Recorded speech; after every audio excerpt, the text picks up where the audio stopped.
long-term approach to this matter, beginning with, as I mentioned, short-term approach. I'd suggest by the closure of the locks,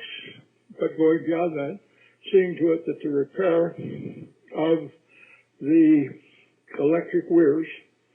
goes forward with all speed, and beyond that, that if additional mechanisms of this kind are required, they are put in place. Beyond that, I would suggest that a long-term program is going to require some advice of my Cajun friend, and that is we have to convert these things into something of value. In other words, we have to find a way of creating an industry to make them the object of a fishery, which can be directed at using them for fertilizer or for food,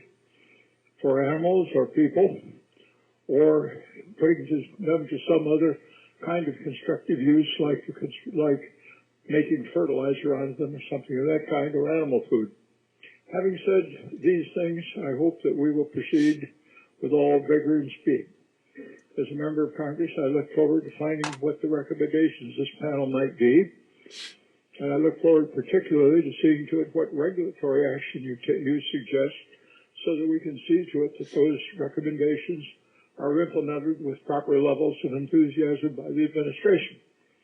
Having said that, I also look forward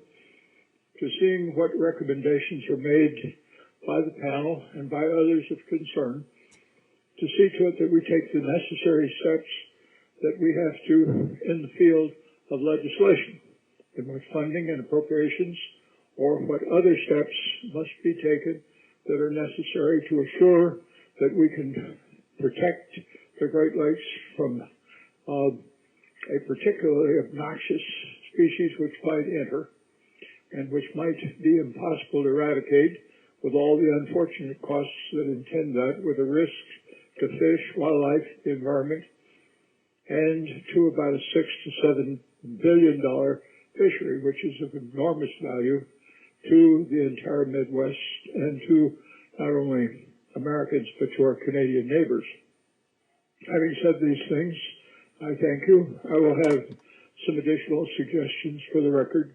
and I wish you great success in your undertakings today. I urge great vigor, and I thank you for your presence.